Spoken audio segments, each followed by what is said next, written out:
പരിശുദ്ധ സുറിയാനി സഭ മാതാവിനെ കൂടാതെ ഒന്നും കാണുന്നില്ല.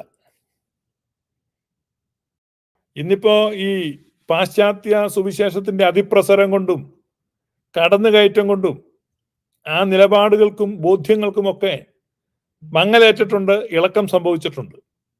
അതിനെപ്പറ്റി എനിക്ക് അറിയാൻ നല്ല ബോധ്യമുണ്ട്. പക്ഷേ ഈ സുറിയാനി സഭയുടെ വിശ്വാസം കേന്ദ്രീകരിക്കുന്നത് പരിശുദ്ധ അമ്മയിലാണ്. സുറിയാനി സഭയുടെ പേട്രൺ സെയിന്റ് മേരിയാണ്. സഭയുടെ പ്രത്യേകത നിങ്ങൾ മനസ്സിലാക്കണം. സുറിയാനി സഭയുടെ പേട്രൺ സെയിന്റ് എന്ന് പറഞ്ഞാൽ സെയിന്റ് മേരിയാണ്. അതുകൊണ്ട് തന്നെ സുറിയാനി സഭ ഒരു പള്ളി വെച്ചാൽ ആദ്യം പ്രിഫർ ചെയ്യുന്നത് മാതാവിന്റെ പേരിലാണ്, മാതാവിന്റെ നാമത്തിലാണ് ആ പള്ളി. രണ്ടാമത് പ്രിഫറൻസ് സെയിന്റ് ജോർജ് ആണ്. ഒന്ന് സെയിന്റ് മേരീസ് പള്ളി വെക്കും, അല്ലെ സെയിന്റ് ജോർജ് പള്ളി. അതാണ് അതിൻ്റെ ഒരു പതിവ്.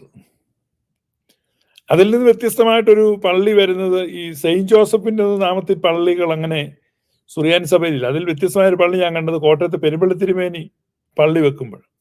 അപ്പൊ ഞാനൊരിക്കലും തിരുമേനിയോട് ചോദിച്ചാൽ എന്തിനാ സെയിന്റ് ജോസഫിന്റെ നാമത്തിൽ വെച്ച്. തിരുമേനി പറയുന്ന ന്യായം എന്ന് വെച്ചാൽ മണറാട് പള്ളി സെയിന്റ് മേരീസിന്റെ പേര് ഫേമസ് പള്ളിയാണ്. അത്രയും വലിയൊരു മാതാവിന്റെ പള്ളി ഉള്ളപ്പം പിന്നെ പുതുപ്പള്ളി സെയിന്റ് ജോർജിന്റെ പള്ളിയാണ്, അത് തിരുമേനിയുടെ മാതൃദേവാലയവുമാണ്. അപ്പം എല്ലാം കോട്ടയം ടൗണിൽ നിന്ന് വളരെ അടുത്താണ്.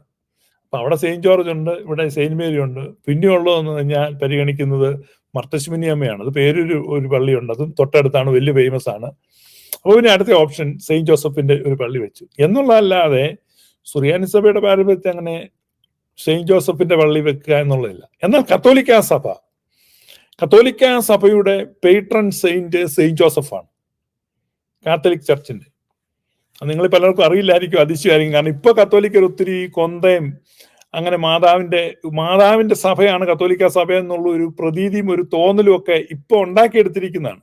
യഥാർത്ഥത്തിൽ മാതാവിന്റെ സ്വന്തം സഭ എന്ന് പറഞ്ഞാൽ സുറിയാനി സഭയാണ്. കത്തോലിക്ക സഭ സെയിന്റ് ജോസഫിൻ്റെതാണ്. Saint Joseph is the patron saint of Catholic church and Saint Mary is the patron saint of Syrian church. നമ്മുടെ സുറിയാനി സഭയുടെ പേട്രൺ സെയിന്റ് മാതാവാണ്.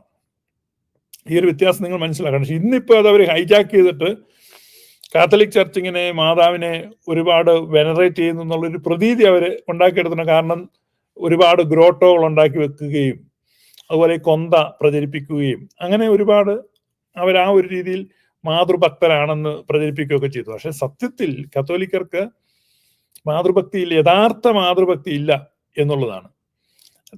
അവര് മാതാവിനെ ഈ ഒരു പ്രചരണ ആയുധം പോലെ ഇങ്ങനെ വെക്കുന്നു എന്നേ ഉള്ളൂ. പക്ഷെ സത്യത്തിൽ നമ്മുടെയാണ് ലിറ്റർജിയിലും നമ്മുടെ എക്ലീഷ്യാസ്റ്റിക്കൽ ലൈഫിന്റെ ഹാർട്ടിൽ ഇരിക്കുന്ന മാതാവാണ്. അതുകൊണ്ട് പറഞ്ഞാൽ സഭ മാതാവിനെ കാണുന്നത്, ആദരിക്കുന്നത് എങ്ങനെയാണെന്ന് ദൗർഭാഗ്യവശാൽ ഇന്ന് സഭയിലെ പല ആളുകൾക്കും അറിയില്ലെന്നുള്ളതാണ്. ഈ പെന്റക്കോസ്റ്റൽ ഇൻഫ്ലുവൻസ് കൊണ്ടും കരിസ്മാറ്റിക്കാരുടെ അതിപ്രസരം കൊണ്ടും ഒക്കെ സഭയുടെ പല പാരമ്പര്യങ്ങളും മാറിപ്പോയി എന്നുള്ളതാണ്. അതുപോലെ തന്നെ ഇന്നലെ ഞാൻ ഈ യൂട്യൂബ് കണ്ട ഒരു വിചിത്രമായ കാഴ്ചയാണ്. ഈ യാക്കോബായ സഭയിൽ പല ആളുകളും മുട്ടുകുത്തി നിന്ന് കുർബാന സ്വീകരിച്ച് പിന്നെ മുട്ടുകുത്തിയിരുന്ന് പ്രാർത്ഥിക്കുന്നു ഒക്കെ ആയിട്ട് ഇങ്ങനെ രംഗങ്ങൾ കണ്ടു. ഇതെല്ലാം ഈ കരിസ്മാറ്റിക് സ്വാധീനത്തിൽ കാത്തലിക് പ്രാക്ടീസ് കയറി വരുന്നതാണ്. ഇന്ന് യാക്കോബായ സഭയിലെ ഒരു നല്ലൊരു പങ്ക് ആളുകളും കൊന്ത ചൊല്ലുന്നവരാണ്. ഞാൻ കൊന്ത ചൊല്ലുന്നത് തെറ്റാണെന്നൊന്നും അല്ല ഇത് പറഞ്ഞത്, അത് മറ്റൊരു സഭയുടെ പ്രാക്ടീസാണ്. അത് അവരുടെ ഇടയിൽ ലേറ്റ്ലി ഇൻട്രൊഡ്യൂസ്ഡ് ആണ്, അതൊരു ട്രഡീഷൻ ഒന്നുമല്ല. അപ്പൊ ലേറ്റ്ലി ഇൻട്രൊഡ്യൂസ്ഡ് ആയിട്ടുള്ള ഒരു സംഭവമാണ്. അപ്പൊ സുറിയാനി സഭയുടെ പാരമ്പര്യത്തിലുള്ളതല്ല കൊന്ത ചൊല്ലുന്നത്. കൊന്തയല്ല സുറിയാനിക്കാരൻ ചൊല്ലേണ്ടത് യാമപ്രാർത്ഥനകളാണ്. നമുക്ക് നമസ്കാരങ്ങളുണ്ട്, പക്ഷെ നമസ്കാരങ്ങൾ ചൊല്ലുന്ന സംസ്കാരം നമ്മിൽ നിന്ന് മാറിയിട്ട് അവിടെ കൊന്ത കയറി പിടിക്കുകയാണ്.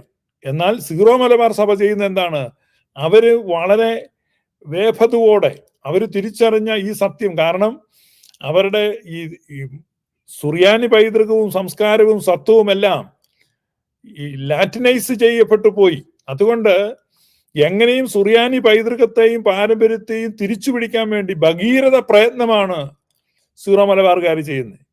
ഫ്യൂ ഇയേഴ്സ് മുമ്പ് വരെ അവർക്ക് യാമപ്രാർത്ഥനകളില്ല. ഇപ്പൊ അവർ യാമപ്രാർത്ഥനകൾ ഇൻട്രൊഡ്യൂസ് ചെയ്യാണ്.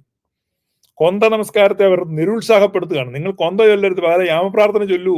പക്ഷെ ഇവിടെ യാക്കോബായക്കാരോ യാമപ്രാർത്ഥനയുടെ പുസ്തകങ്ങളെല്ലാം എല്ലാ വീടുകളിലും അവൈലബിൾ ആണ്. ഇപ്പോഴത്തെ തലമുറക്കൊക്കെ യാമപ്രാർത്ഥന എങ്ങനെയാണ് ചൊല്ലേണ്ടതെന്നറിയാം. പക്ഷെ സീറോ മലബാറുകാർ കേട്ടുകേൾവി പോലും ഇല്ല. എന്താണ് യാമപ്രാർത്ഥന എന്നാണ് അവർ ചോദിക്കുന്നത്. അപ്പൊ അവരുടെ അച്ഛന്മാരും മെത്രാച്ചന്മാരും ജനങ്ങളെ ഈ കൊന്ത പിടിച്ചു വാങ്ങി യാമപ്രാർത്ഥന ചൊല്ലിക്കാൻ അവർ ഇപ്പോൾ വലിയ ക്യാമ്പയിൻ നടത്തിക്കൊണ്ടിരിക്കുക. അവരതിൽ തത്രപ്പെട്ടുകൊണ്ടിരിക്കുക. ഇവിടെ സുറിയാനി സഭ ആവട്ടെ ഉള്ള സംസ്കാരത്തെ കളയുകയാണ്. അതുകൊണ്ട് ഈ കുമ്പിട്ട് കുർബാന മേടിക്കുക, ഈ കൊന്ത ചൊല്ലുക, ഇങ്ങനെയൊക്കെയുള്ള കാര്യങ്ങൾ ഇതിനെ ഒത്താശ ചെയ്യുന്ന, അല്ലെങ്കിൽ ഇതിനെ എൻകറേജ് ചെയ്യുന്ന, ഇതിനെ എൻഡോഴ്സ് ചെയ്യുന്ന സഭയിൽ ധാരാളം ആളുകളുണ്ടെന്നുള്ള, വൈദികർ പോലും ഉണ്ട് ഇതിനെ എൻകറേജ് ചെയ്യുന്നു. കൊന്ത ചൊല്ലിക്കൂ, നല്ലതാണ്, കൊന്ത ചൊല്ലുന്നത് നല്ലതാണ്. പക്ഷെ എന്താണ്, നമ്മളല്ലാതായി മാറുന്നു. ഈ സഭ ഇല്ലാതായി പോകുന്നു. സഭ എവിടെയാണ് നിൽക്കുന്നത്? സഭ അതിന്റെ വിശ്വാസത്തിലും പാരമ്പര്യത്തിലും ആണ് സഭ നിലനിൽക്കുന്നത്, അല്ല കെട്ടിടങ്ങളിലല്ല. കെട്ടിടങ്ങൾ നഷ്ടപ്പെടുമ്പോൾ കരയുകയും സംസ്കാരവും പാരമ്പര്യവും നഷ്ടപ്പെടുമ്പോൾ സന്തോഷിക്കുകയും നല്ല കാര്യമല്ലേ എന്ന് പറയുകയും ചെയ്യും. അല്ല, കെട്ടിടങ്ങൾ എത്ര നഷ്ടപ്പെട്ടാലും വസ്തു നഷ്ടപ്പെട്ടാലും നമ്മുടെ സംസ്കാരവും ആരാധനാ പാരമ്പര്യവും അതിനാണ് ഏറ്റവും പ്രാധാന്യം.